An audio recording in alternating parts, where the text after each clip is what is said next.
Hola, bienvenidos. En esta ocasión vamos a hacer una recapitulación de los temas que se han visto dentro de Aula SM para la materia de matemáticas segundo de secundaria. El primer tema que tocamos en esta serie de videos fue cómo hacer una gráfica a partir de una ecuación o cómo hacer la gráfica de una ecuación. Entonces, para eso tenemos dos vías. La primera es la intersección, buscar la intersección con los ejes, encontrando el punto A para el eje X y encontrando el punto B para el eje Y, o bien por tabulación. Ambos sirven para tener una gráfica de una ecuación. Sin embargo, la intersección, a menos que sea una línea recta, pues no nos da mucha información si tenemos una ecuación cuadrática o una ecuación de tercer o cuarto grado. Únicamente vamos a saber los puntos de intersección donde corta mi gráfica donde corta mi gráfica los ejes, pero realmente no me va a dar más información, es decir, se trata de un bosquejo. Pero en el caso de la tabulación, vamos a tener todas las coordenadas de puntos precisos por donde pasa mi gráfica, ¿ok? Entonces, vamos a ver cada una de ellas. Vamos a trabajar esta ecuación, 2x menos y más 5 igual a 0. Siempre que tenemos una ecuación igualada a 0, en este caso tenemos la ecuación de una línea recta, hay que despejar a y. Entonces, despejando a y ya está negativa, simplemente la paso del otro lado. Y entonces me queda 2x más 5. Ya está despejada y. Ahora, ¿qué tenemos que hacer? Como paso número 2, tenemos que hacer 0 a la x. Entonces,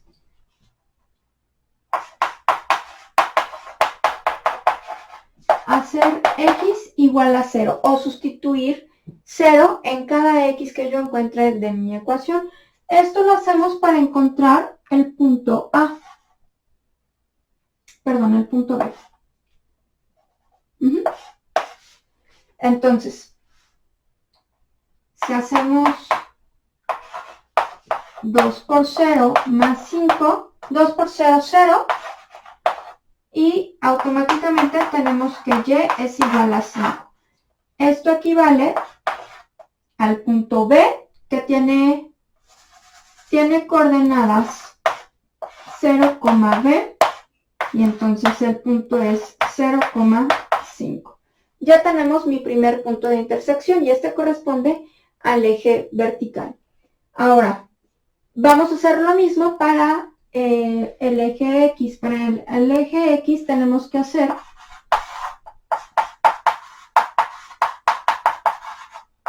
y igual a 0 para encontrar al punto A.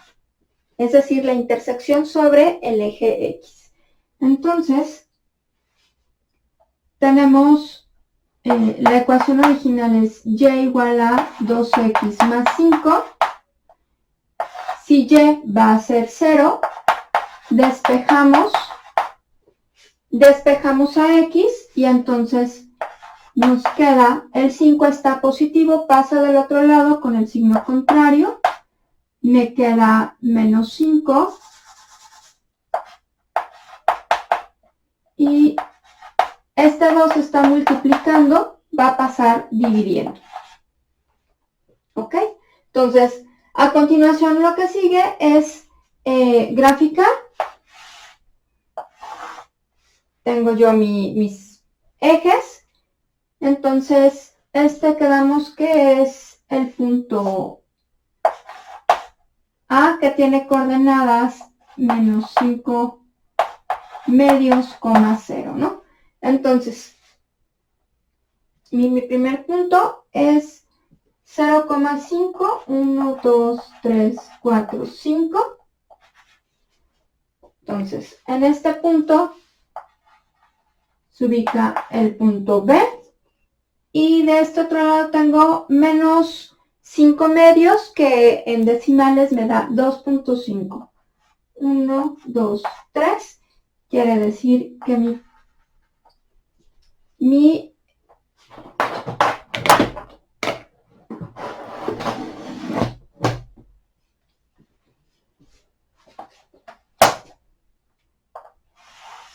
línea pasa por aquí.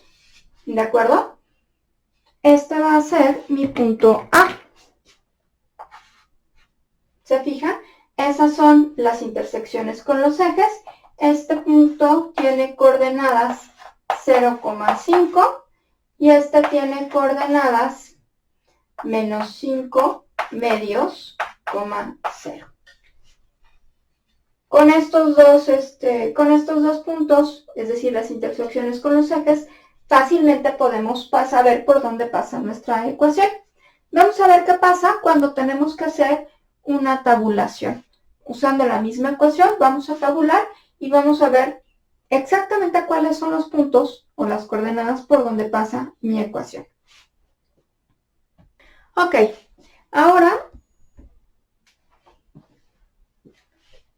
ahora lo que vamos a hacer es usar la misma ecuación y vamos a asignarle valores a X. Este método me sirve para graficar cualquier tipo de ecuación. No importa si es de segundo, tercer, cuarto grado.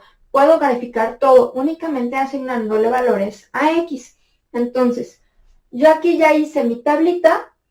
Yo voy a asignarle valores. Es importante asignarle valores negativos, positivos e incluir el 0.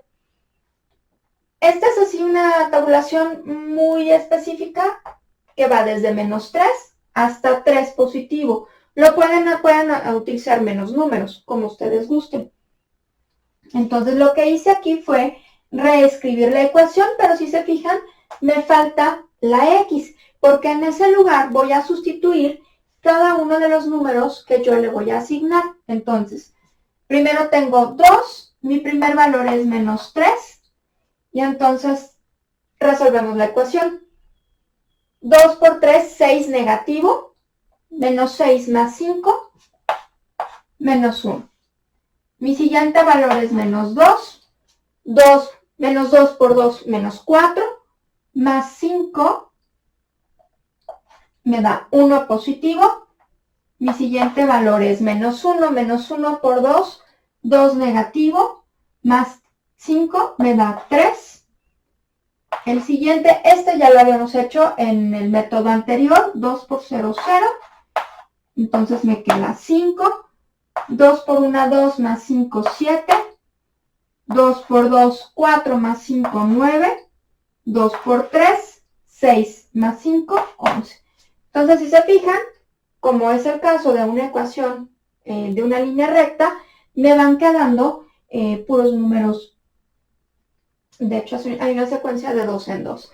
Entonces, previamente yo ya hice aquí mi gráfica, mis ejes, perdón, y ya lo único que tengo que hacer es localizar los pares ordenados. Es decir, tengo menos 3 en X y tengo que buscar menos 1 en Y. Ese menos 1 está aquí. Entonces, perdón, este menos 1 está aquí. Mi punto está aquí. Menos 2 y 1, menos 2 y 1. Mi punto está acá. Menos 1 y 3. Mi otro punto está aquí. 0 y 5, como ya lo habíamos visto anteriormente. 1 y 7, 1 en X, 7 en Y. Perdón, aquí. 2 y 9. 2 y 9. Y por último, 3 y 11. 3 en X, 11 en Y. Y con eso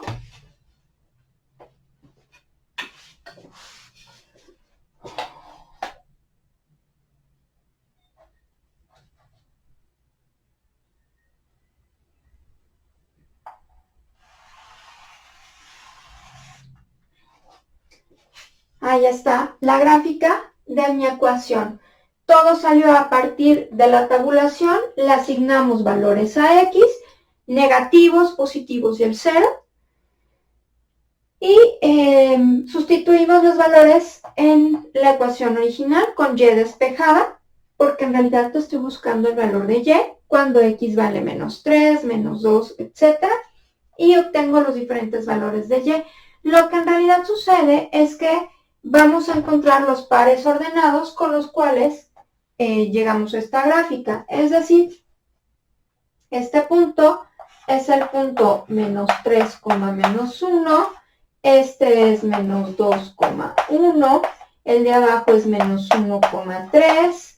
El siguiente es 0,5. El siguiente es 1,7. El siguiente es 2,9 y el último es 3,11. Se les pueden asignar letras a cada coordenada.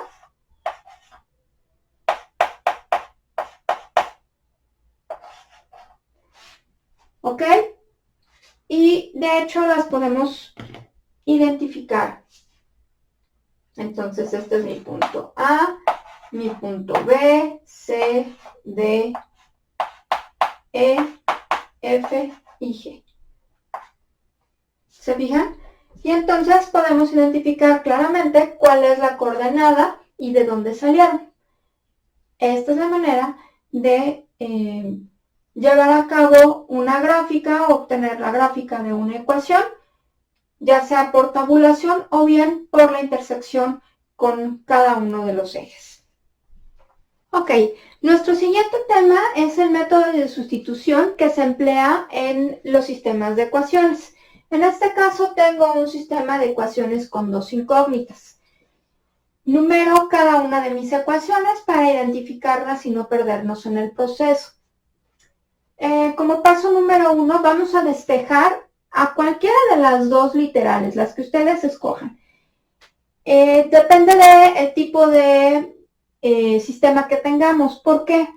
Generalmente se escoge a X, pero ustedes pueden escoger a Y. En este caso, como en ambas ecuaciones, ambas literales tienen coeficiente, realmente no importa cuál despejemos. Yo escogí en esta ocasión despejar a X. ¿Por qué les digo que depende de la situación? Porque va a haber ecuaciones o sistemas en los que alguna de las dos literales no tenga coeficiente o su coeficiente sea igual a 1 y sea más fácil de despejar. Por eso les digo que pues depende de la situación. En este caso, realmente no importa cuál despejemos primero. Yo escogí X. Entonces, la primera ecuación es 5x más 2y igual a menos 5. La reescribo. Y entonces despejo a X. Este término 2y está positivo, pasa del otro lado negativo. No se les olvide que el 5 ya está negativo. Conserven su signo, por favor. El 5 está multiplicando. Recuerden que los coeficientes siempre multiplican a las literales. Entonces, el 5 está multiplicando, va a pasar del otro lado dividiendo. De tal manera que esta es la X ya despejada. Mi segundo paso va a ser sustituir esta X que yo acabo de encontrar. La voy a sustituir en la otra ecuación. ¿De acuerdo? No tendría ningún sentido sustituirla en la primera ecuación porque fue de ahí de donde la despejé. Por eso tomamos la siguiente ecuación. Mi siguiente ecuación es 7x más 3y igual a menos 6. Aquí la tengo. Y el objetivo es que en esta x que yo tengo aquí, voy a sustituir la x que yo acabo de encontrar. Entonces, tengo 7 que multiplica a menos 5, menos 2y entre 5, más 3y, no se les olvide el segundo término, igual a menos 6. ¿Qué hacemos? Multiplico el 7, multiplica al 5 y también multiplica al 2y. ¿De acuerdo? Entonces tengo 5, 7 por menos 5 me da menos 35, 7 por menos 2 me da menos 14 y todo va sobre 5. Más 3y, que es el siguiente término, igual a menos 6. Aguas con los signos. Entonces, voy a pasar este término más 3y, lo voy a pasar del otro lado por conveniencia. ¿Por qué? Porque al final me quiero deshacer de este 5 que está dividiendo, me estorba. Es muy difícil trabajar con divisores, entonces vamos a quitarlo de ahí. Pero para poder quitarlo necesito multiplicarlo por todo lo demás que no lo esté afectando. En este caso hablamos del 3y y del menos 6, entonces vamos a juntarlos. El 3 está positivo, pasa del otro lado con signo negativo. Ya los dos términos que no están afectados por ese 5 están juntos. Entonces, ahora sí, el 5 que está dividiendo lo voy a pasar multiplicando del otro lado. La ecuación me queda así, ya esto se queda sin denominador.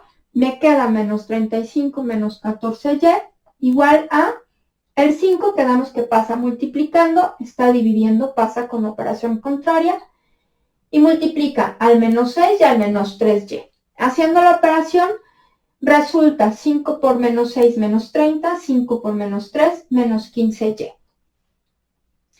Vamos a acomodar las y de un solo lado de la igualdad y los números independientes del otro lado. De este lado nos quedamos con las y, entonces aquí con todo el signo escribo el menos 14y. Este 15 está negativo y lo voy a pasar del otro lado con la operación contraria, que es más 15. Del otro lado tengo el menos 30, se queda con su signo, no se les olvide. Y el 35 que está negativo pasa positivo. Entonces cuando yo resuelvo 15 menos 14 me da 1y, menos 30 más 35 me da a 5. Entonces aquí ya encontré el valor de y que estábamos buscando. Ahora sí, voy a sustituir como tercer paso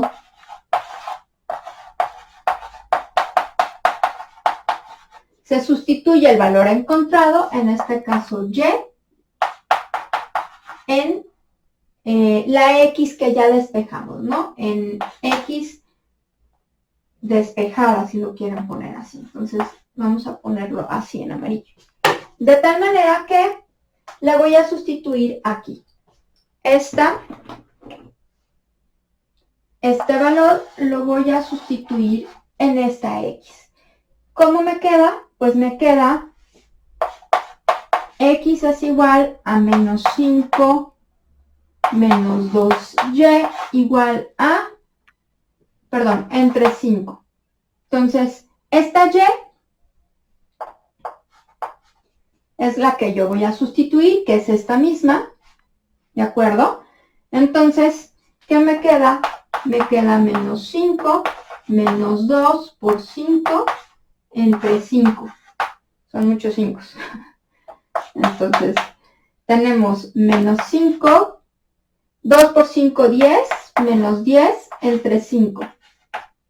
Ambos son negativos, el signo se queda. Entonces, me queda menos. Y sumo los números, 5 más 10 me da 15.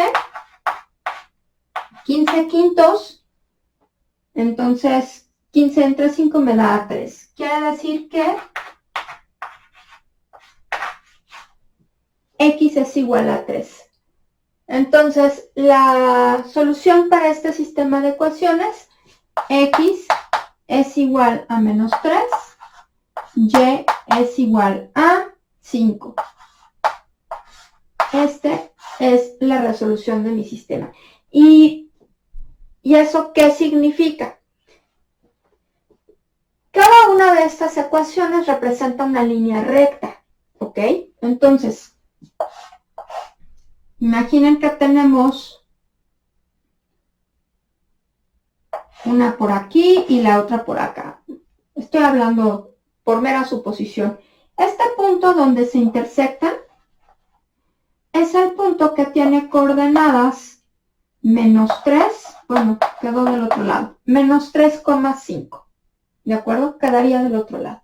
Es el punto donde se intersectan y a eso se llama la solución al sistema de ecuaciones. ¿De acuerdo? Este fue el método de sustitución. Ok, continuando con los temas de esta serie de videos, también vieron el perímetro y el área de los polígonos. Entonces, si hablamos de un polígono regular, empezamos con un triángulo. Y les dicen que es un triángulo equilátero o regular, ¿ok? Todos sus lados son iguales. Si yo quiero sacar el perímetro, pues únicamente sumamos sus tres lados, ¿de acuerdo? Si tenemos un cuadrado igual del lado L, el perímetro va a ser la suma de sus cuatro lados, ¿ok? Yo puedo poner ahora un hexágono. Si es un hexágono regular, de igual manera vamos a tener la suma de sus seis lados. Si nosotros expresamos esta fórmula de una manera un poco más simple, es decir, en cuanto a letras, ¿cuántas L's tengo? Pues tengo 3. Aquí abajo tengo 4. Y aquí tengo 6. Estoy escribiendo la misma fórmula del perímetro, pero de una forma abreviada. Si ustedes se fijan, pues es lo mismo sumar cada uno de sus lados que multiplicar el número de lados por su medida. 3 por la medida del lado, 4 por la medida del lado, o 6 por la medida del lado, en este caso. Podríamos decir que una fórmula general para expresar el perímetro de cualquier figura regular es la suma de sus lados. Este símbolo se llama sumatoria y representa una suma. Entonces es la suma de todos los lados. O bien la multiplicación del número de lados, que podemos denominar n como el número de lados, por la medida de cada lado, ¿no? Entonces aquí podemos indicar que este es el número de lados y esta es la medida.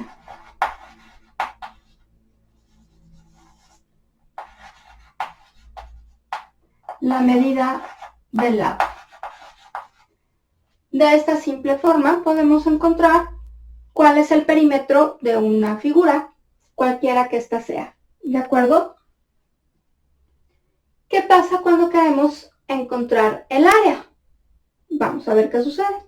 Ok, ahora sí hablamos del área de un polígono. Partimos de un hexágono, por ejemplo. Vamos a trazar las diagonales del hexágono.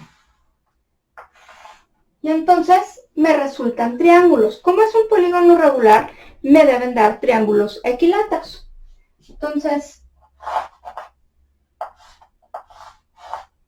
tengo un triángulo. ¿Cómo sacamos el área de un triángulo?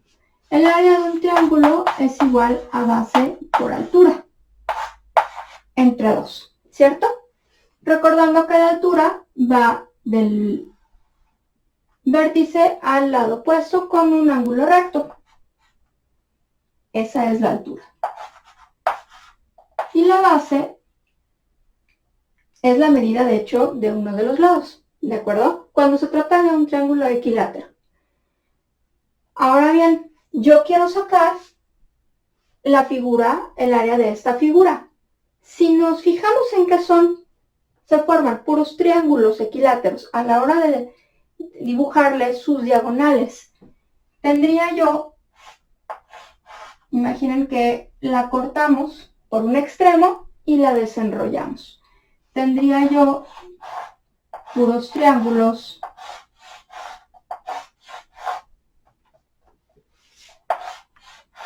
más o menos así. Con un poquito de imaginación, todos son equiláteros. ¿De acuerdo? ¿Cuántas veces se repetiría esta fórmula? 1, 2, 3, 4, 5, 6. 6 veces. Entonces, el área quedaría como 6 veces la base por la altura entre 2.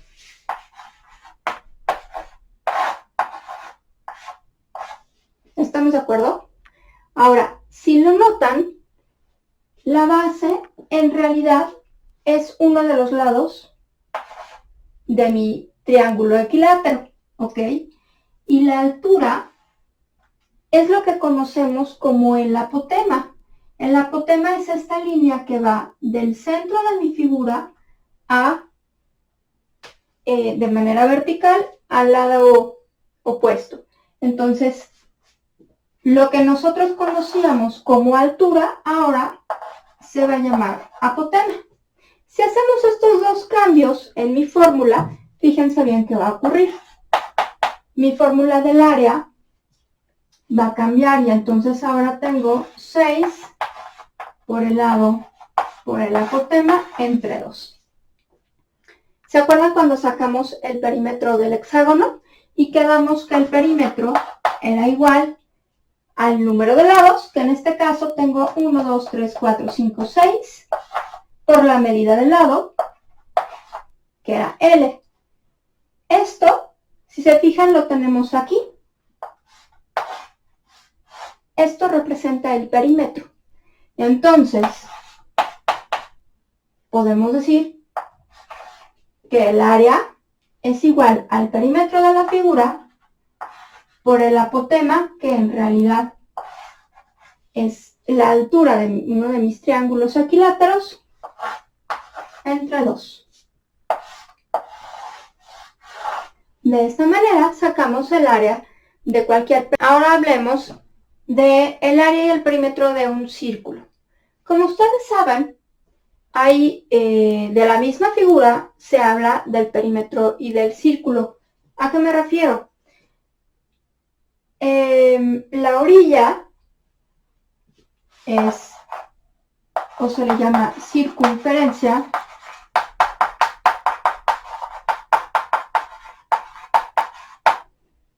¿de acuerdo? O también al relleno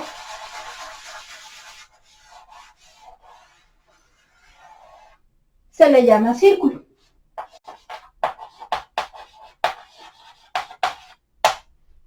Entonces hay una diferencia entre la circunferencia y el círculo. El círculo es el área como tal y la circunferencia se refiere únicamente al perímetro del círculo. Ahora bien, ¿cómo sacar uno u otro? Bueno, ¿se acuerdan qué hicimos con el hexágono? Lo dividimos en triángulos. En este caso, pues no tengo manera de trazarle diagonales porque mi círculo no tiene vértices, pero de igual manera, como si fuera una pizza, lo puedo recortar en muchos triángulos. Entonces,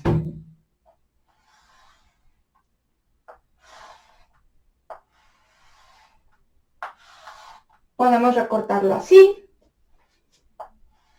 Y luego cada triángulo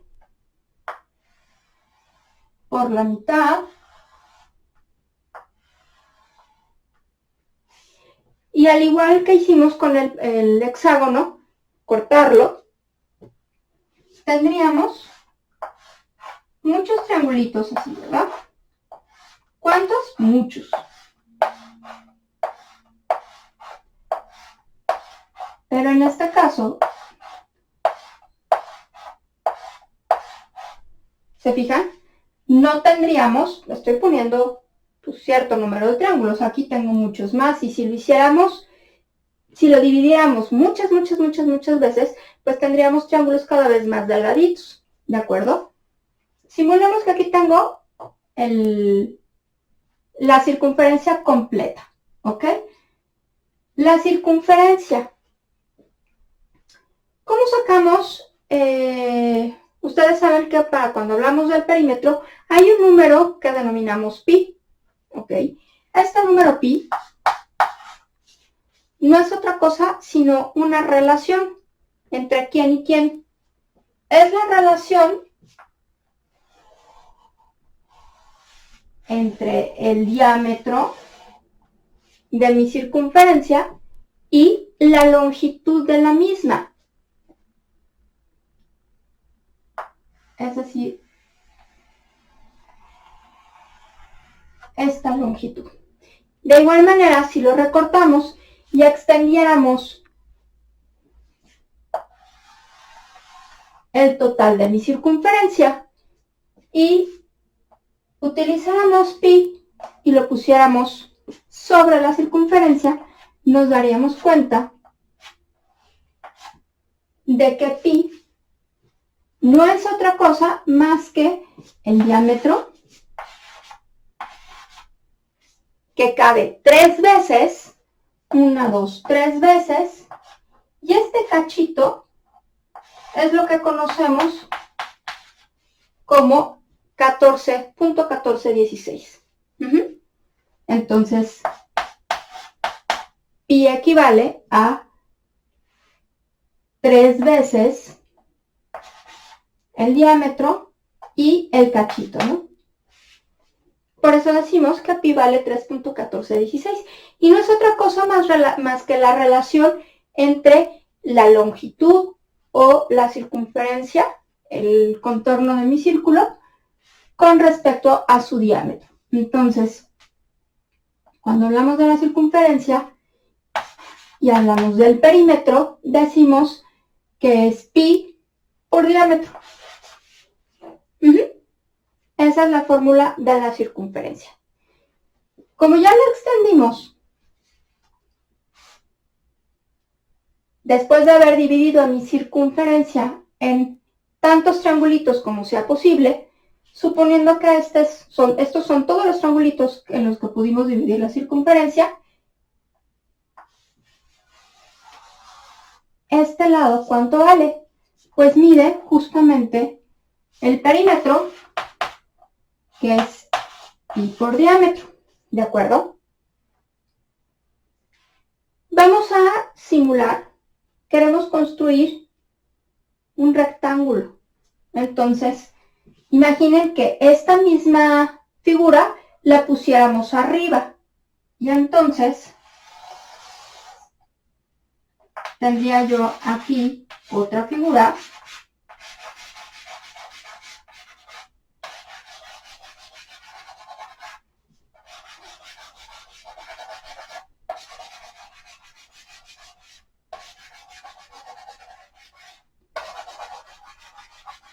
En donde tenemos, pues en teoría tendríamos dos circunferencias, una que está compuesta por los triángulos amarillos y otra más compuesta por los triángulos blancos. ¿Cuánto mide de altura? Esta circunferencia o esta figura tiene de altura lo que mide el radio. Ahí está. Entonces, ¿cuál es la fórmula para sacar el área de un rectángulo? El área está dada por la base, que está multiplicada por la altura, ¿cierto? En este caso la base es pi por diámetro. Pero vamos a expresar ese diámetro en términos del radio, es decir,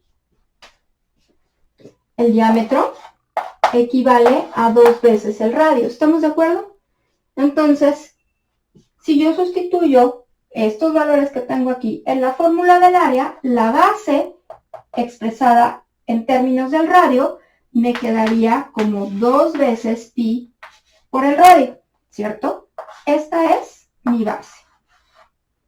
¿De acuerdo? Y la altura sería R. Entonces, aquí tengo otra R. ¿De acuerdo? Pero como tengo dos figuras, dos circunferencias extendidas,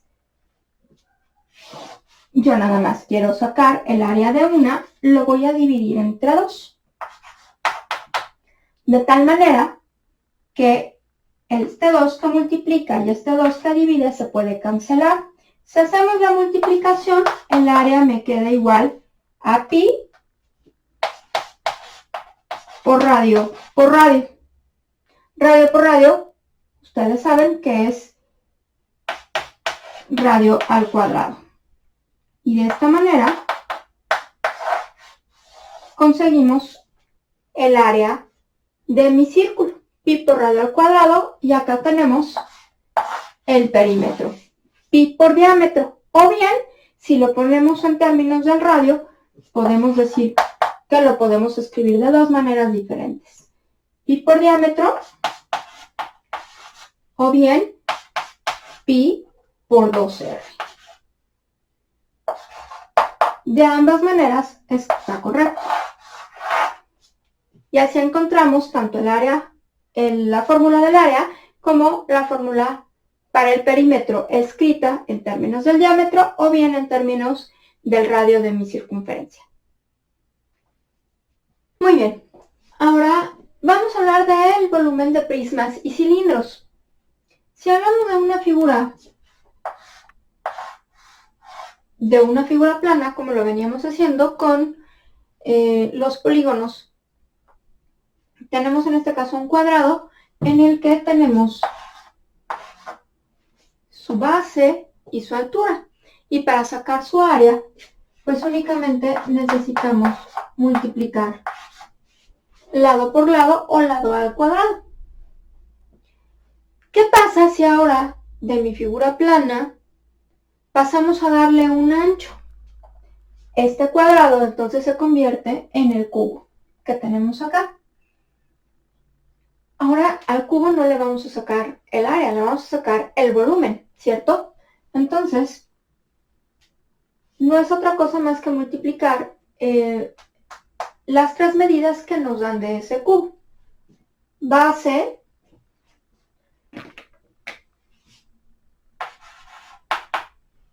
altura y ancho. ¿De acuerdo?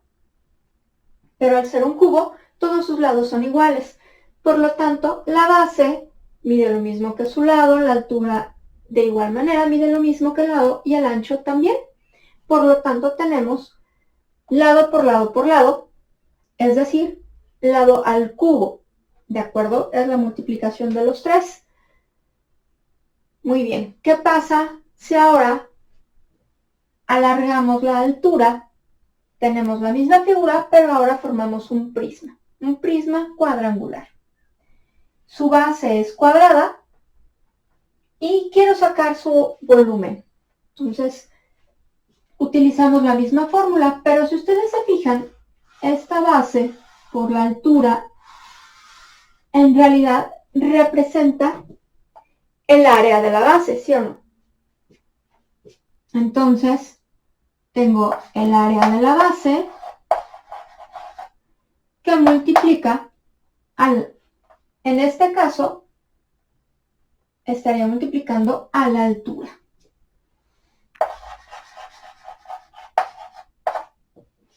¿De acuerdo? Entonces, aquí tendríamos el volumen para cualquier prisma. Voy a sacar el área de la base y la voy a multiplicar por la altura. Es como sacar el área de una figura plana. Esa va a ser mi base o las dos tapas de mi prisma y únicamente multiplico por la altura. En el caso del cilindro,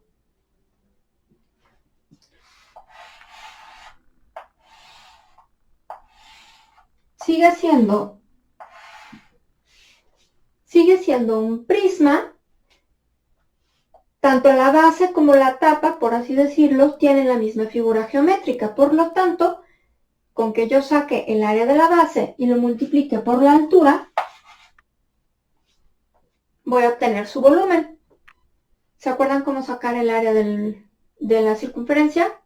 O del círculo.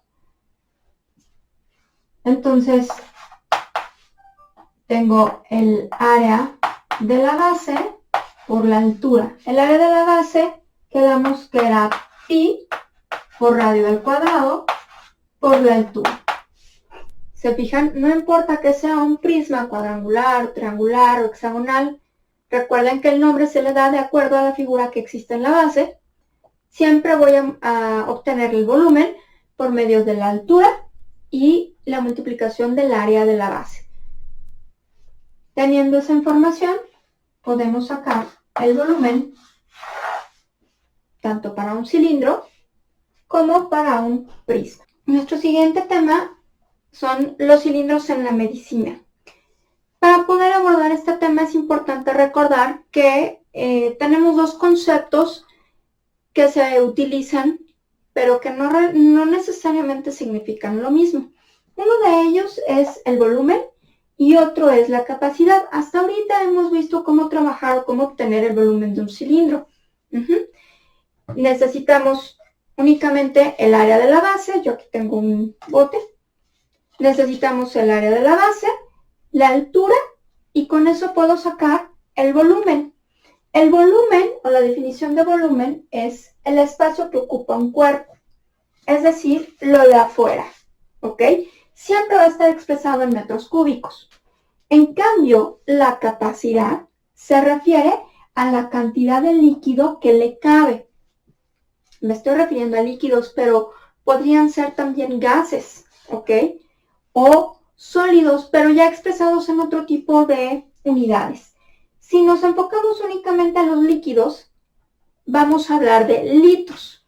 Ustedes pueden ver, por ejemplo, en los cilindros que usa uno para llevarse a la escuela, de lunch, van a ver que tienen aquí, este tiene la capacidad en mililitros y en onzas. Nosotros nos vamos a fijar en la unidad que son los litros. Ahora bien, para llegar al mismo punto, vamos a tener lo que son las equivalencias. Las equivalencias son estos metros cúbicos expresados en unidades de capacidad, que vendrían siendo los litros. Entonces, tenemos que un metro cúbico equivale a 1000 litros, o bien que un centímetro cúbico equivale a 1 mililitro. Otra también que se usa es un decímetro cúbico, que equivale a 1 litro también. Recuerden también que un decímetro equivale a 10 centímetros. Entonces, con estas equivalencias podemos hacer las transformaciones que sean necesarias para pasar del volumen a la capacidad o bien de la capacidad al volumen. Veamos un ejemplo. Ok, vamos a ver una aplicación práctica. Tenemos lo siguiente. Imaginen que este bote va a ser utilizado para llenar va a ser llenado con un medicamento, ¿ok? Entonces, fíjense bien qué dice el problema. Se tiene un envase, aquí está, de 7 centímetros de diámetro, es lo que tiene de diámetro, ¿ok? El cual se ocupará con un medicamento. La capacidad total del envase es de 550 mililitros, es todo lo que le cabe. Si yo destapo mi envase, hasta arriba, hasta el borde, le caben 550 mililitros. Pero solo se llenará con 500 para evitar derrames, ¿ok? Por seguridad. Ustedes no abren un medicamento y el líquido está hasta arriba, ¿no? Necesitan un espacio. Entonces, dice, ¿a qué altura llegará el medicamento? Queremos saber esos 500 mililitros hasta dónde llegan en la altura de mi envase para ver si eso no es seguro usar este envase con esos 500 mililitros. Entonces, lo primero que tenemos que hacer es identificar los datos que nos dan en nuestro problema. Entonces, para empezar, nos hablan de que tiene 7 centímetros de diámetro. Y la capacidad total es de 550 mililitros. Pero únicamente vamos a ocupar 500. ¿Ok? Es todo lo que nos dicen.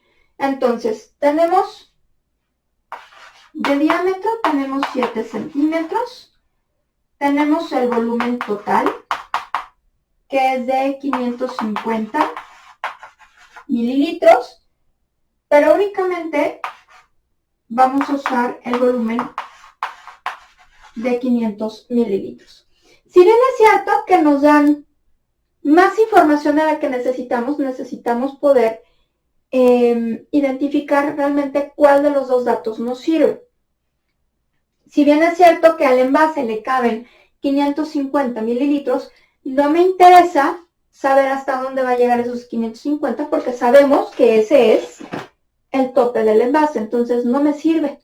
Aunque me lo menciona el problema, no necesariamente lo voy a ocupar para resolver la incógnita, ¿de acuerdo?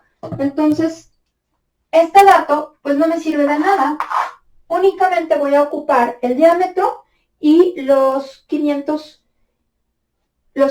mililitros. Ahora bien, mi envase es un cilindro, completamente es un cilindro. Entonces, la fórmula del cilindro es el área de la base por la altura. El área de la base era pi por radio al cuadrado. Y esto por la altura. Nuestro diámetro es de 7 centímetros, es decir, lo vamos a dividir entre 2. Entonces, el volumen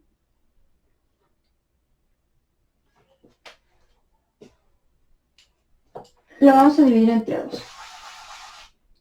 Ahora bien, de esta fórmula, yo conozco el volumen o la capacidad. En realidad me están dando la capacidad.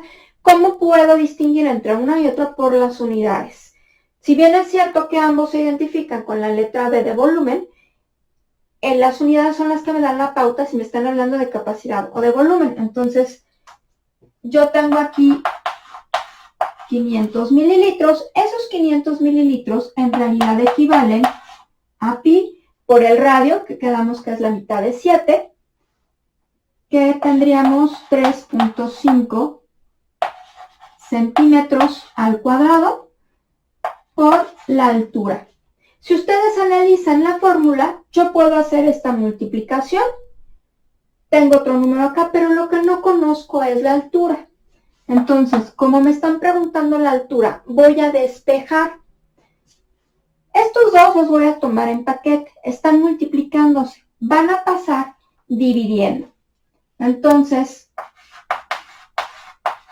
vamos a tener que los 500 mililitros van a estar divididos entre pi por 3.5 centímetros al cuadrado.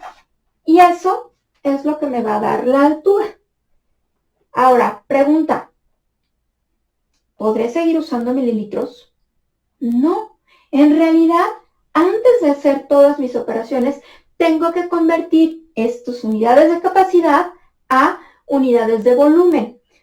Si recuerdan, las equivalencias son que 1 centímetro cúbico equivale a 1 mililitro. Entonces, con que yo cambie estos mililitros, es una equivalencia totalmente. Entonces, escriba yo aquí centímetros cúbicos, ok, no se les olvide. Ya tengo ahora sí unidades de volumen y puedo trabajar, porque de lo contrario no podría yo cancelar unidades. Entonces, haciendo las operaciones correspondientes, voy a tener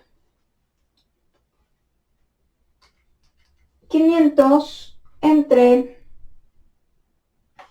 bueno, vamos a hacerlo por pasos.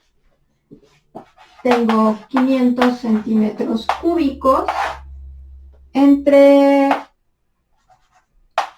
3.1416, que multiplica a 3.5 al cuadrado. 3.5 al cuadrado nos da 12.25. Estos son centímetros cuadrados. ¿Ok? Ahora, haciendo ya la multiplicación por pi,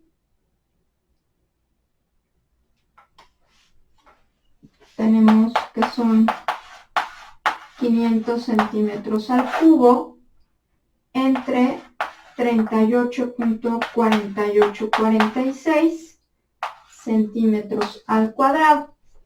¿Ok? Esta es mi altura. Ahora bien,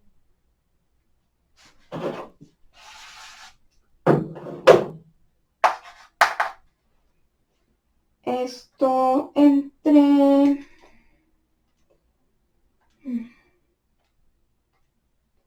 me da un resultado de 12.99. ¿Qué hago con los centímetros cúbicos y los centímetros cuadrados? Muy fácil. Arriba yo tengo centímetros por centímetros por centímetros. Abajo tengo centímetros por centímetros. ¿Ok? Centímetro con centímetro se cancela, centímetro con centímetro se cancela y me queda un solo centímetro arriba. O sea, me quedan centímetros lineales.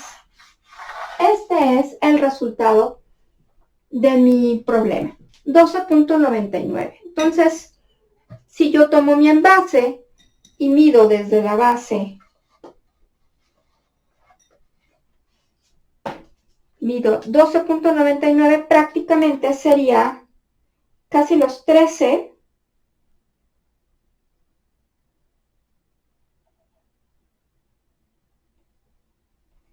Entonces, yo tendría más o menos por aquí la altura de estos 500 mililitros, que bueno, si abrimos el envase, pues tiene lógica, ¿no? La marca está aquí y todavía tenemos casi toda la rosca para que no existan derrames. ¿Se fijan? Ese es un caso práctico, es real. Así se hacen los cálculos para cuando un proveedor quiere saber si el envase que va a utilizar le sirve o no para algún producto. ¿Se fijan? Entonces, recordando, me están dando 2 unidades de capacidad, necesito convertir la capacidad al volumen para poder trabajar las unidades correctas. Quedamos en este caso que 1 centímetro cúbico equivale a 1 mililitro y haciendo únicamente ese cambio de unidades. Imaginen que yo tuviera, por ejemplo, que en lugar de centímetros cúbicos o de mililitros me hablarán de litros, entonces tendría yo que hacer la conversión de unidades. En este caso fue una conversión directa. Recuerden que no todo, a veces no todo lo que nos dicen los problemas son datos que nosotros podamos utilizar en nuestro problema. Tenemos que pensar qué sirve y qué no sirve y sustituirlo en nuestra fórmula. Si recuerdan, también nos dimos cuenta que teníamos prácticamente todos los datos, pero lo único que no conocíamos era la altura. Entonces, todo lo que está multiplicando pasaba dividiendo y haciendo las operaciones correspondientes llegamos a un 12.99, prácticamente 13 centímetros. Y bueno, ese es el resultado del problema. Así se hacen, esta es la demostración de una aplicación de cómo se trabaja las unidades de capacidad cuando se requiere saber el volumen o viceversa.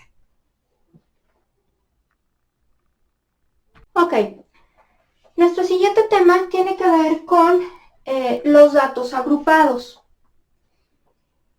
¿Qué son los datos agrupados? Bueno, vamos a tener la recopilación de diferentes fuentes de información. Vamos a recuperar ciertos datos. Por ejemplo, cuando se hace un censo, por ejemplo, cuando alguien se pregunta, oigan, ¿a cuántos niños les dan dinero para comprar el lunch y cuántos niños traen el lunch en el salón, ¿no? Entonces se pueden levantar encuestas para saber cierta información, pero cuando nosotros recabamos esa información, pues tenemos un listado de puros números que realmente no nos dicen nada, a menos que se acomoden bajo ciertos criterios. Entonces, esos criterios son mis datos agrupados.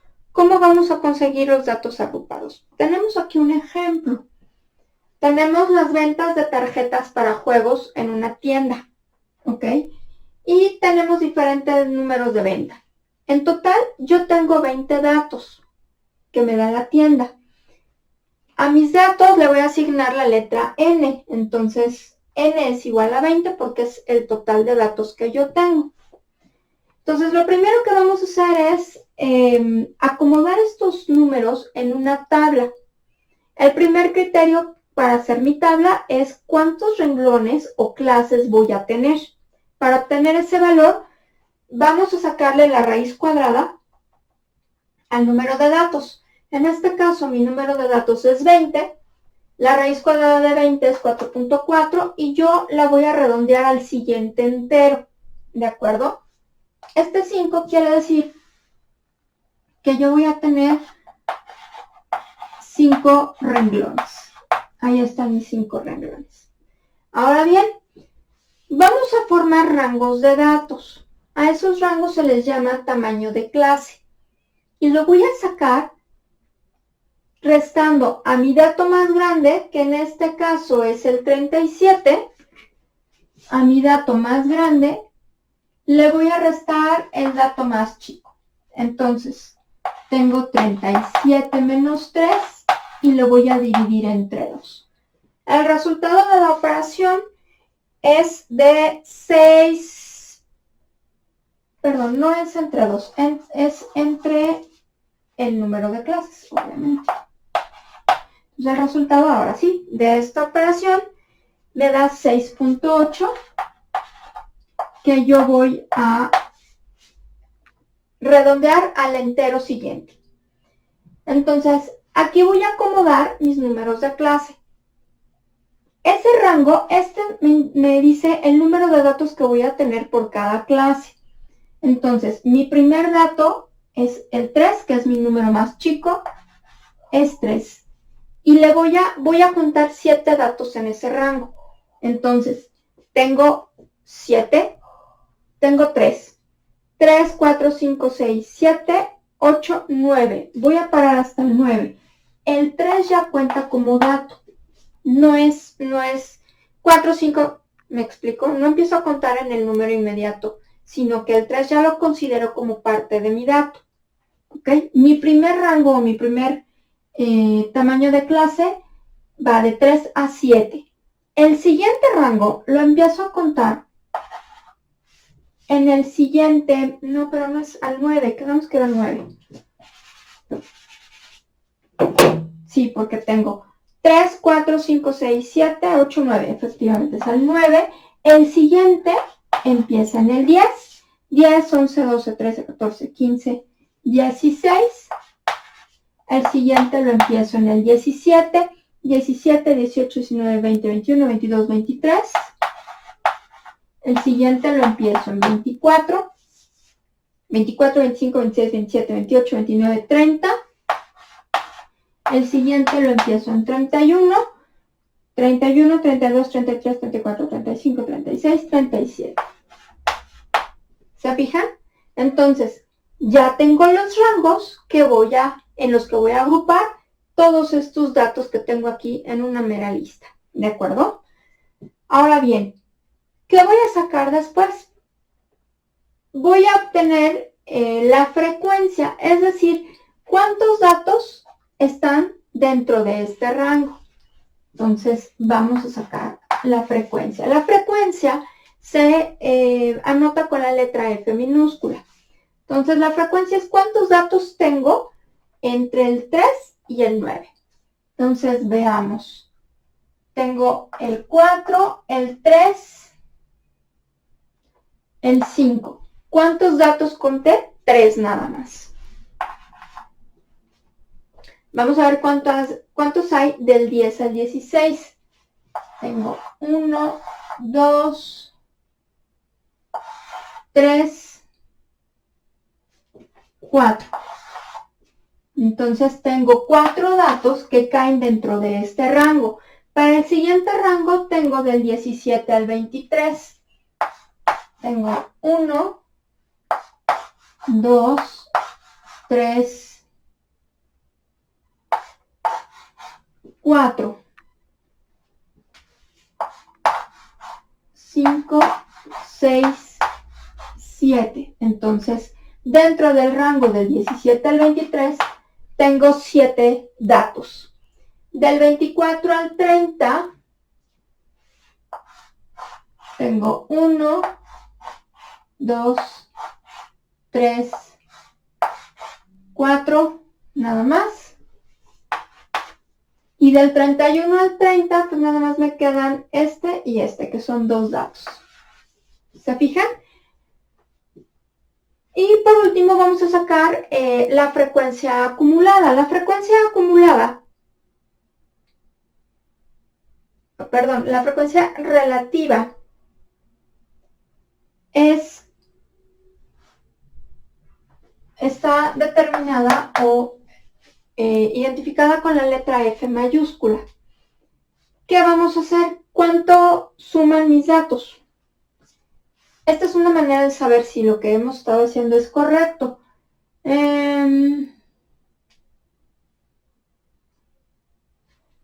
Tengo que sumar mi frecuencia. Entonces tengo 3 más 4, 7 y 7, 14 y 4, 18 y 2, 20. Si yo sumo la frecuencia, me tiene que dar el mismo número de datos que yo tenía originalmente. Así me puedo dar cuenta si más o menos voy bien. La frecuencia relativa no es otra cosa que la división entre cada una de las frecuencias entre el total de datos. La podemos dejar expresada como decimal, como porcentaje o como fracción, dependiendo de qué es lo que me pidan. Entonces, en realidad voy a dividir 3 entre 20, ¿ok? 4 entre 20, 7 entre 20, 4 entre 20, 2 entre 20, ¿ok? Y podemos sacar el valor decimal. Por ejemplo, tengo 3 entre 20, me da .15, 4 entre 20 me da .2,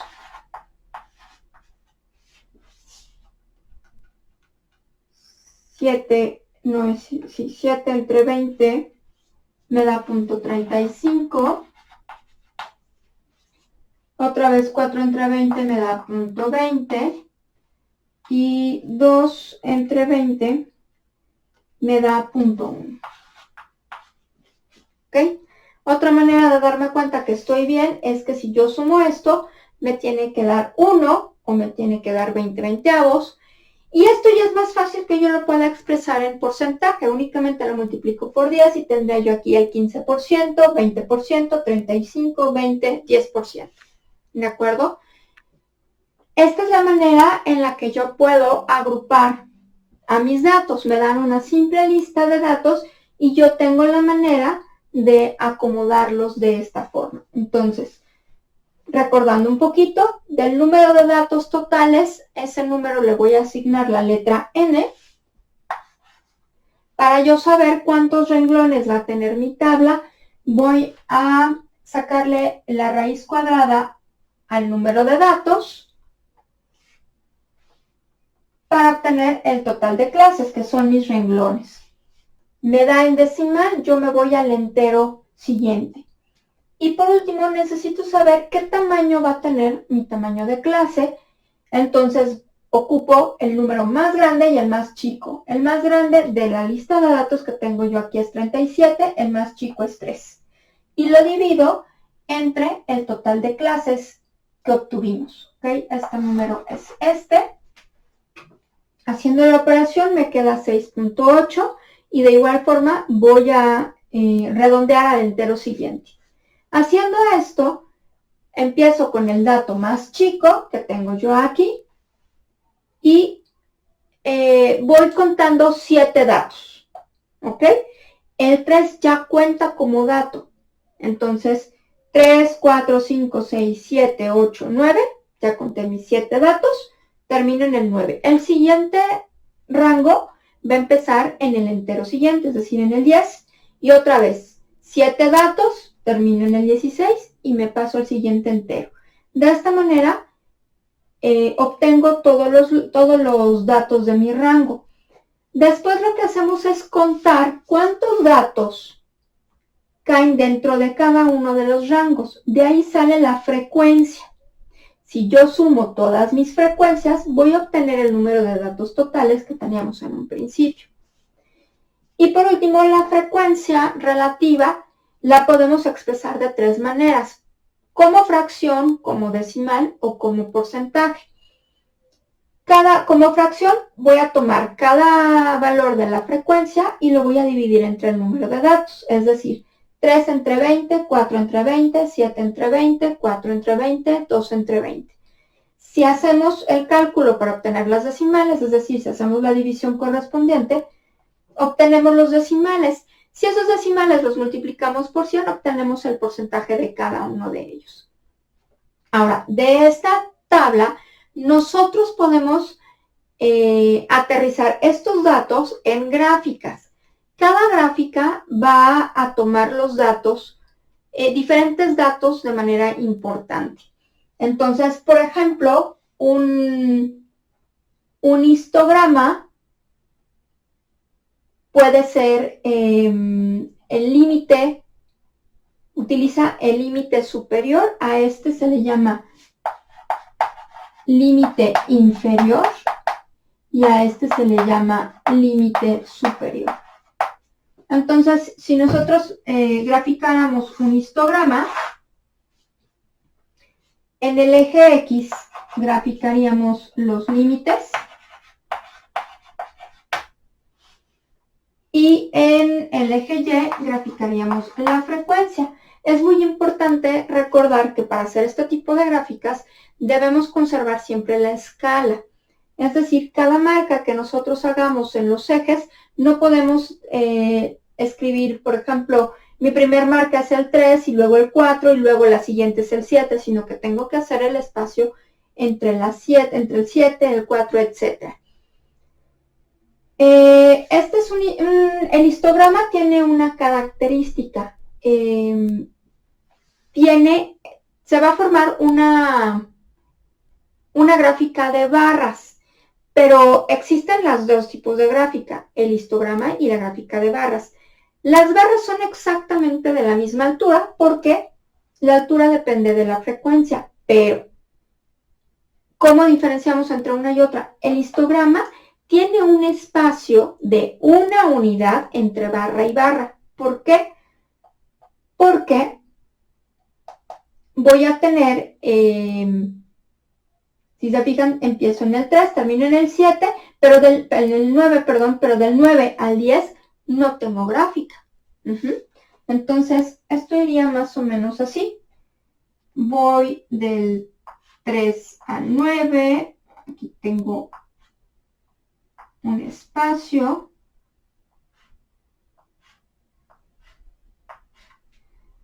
Entonces, imaginen que voy hasta el 7, 1, 2, 3, 4, 5, 6, 7. Fui de 1 en 1, ¿ok? Entonces, mi primer barra llega hasta el 3, 1, 2, 3. Aquí hay un espacio de diferencia porque este es del 3 al 9, este empieza en el 10 y termina en el 16, empieza en el 17 y va hasta el 23. La siguiente empieza en el 24 y va hasta el 30. ¿Sí? Mi siguiente barra, por ejemplo, llega hasta el 4. Llega hasta el 4. La siguiente va hasta el 7, 5, 6, 7. La siguiente vuelve a quedar en el 4. Y me falta una más, que va hasta el 2.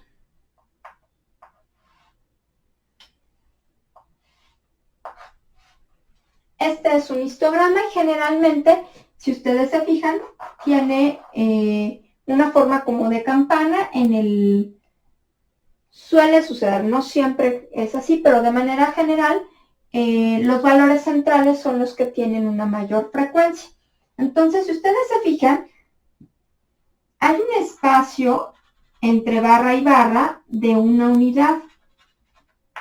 Esa unidad es la que hay entre el 9 y el 10, entre el 16 y el 17, entre el 23 y el 24, entre el 30 y el 31. ¿Se fijan? Este es un histograma, esta es la frecuencia y 3, 4,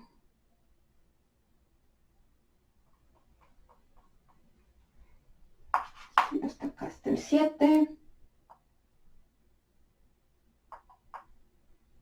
2 no me alcanza, pero bueno, tenemos que guardar esa escala, ¿ok? Este es un histograma.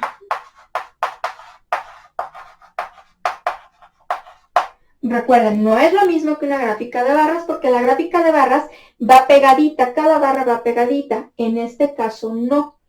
Otra gráfica que podemos obtener es el polígono de frecuencias, que es muy fácil. El polígono de frecuencias voy a ubicar la mitad de cada una de mis barras y voy a trazar mi polígono de frecuencias. ¿Ok? Entonces, la línea se llama polígono de frecuencias.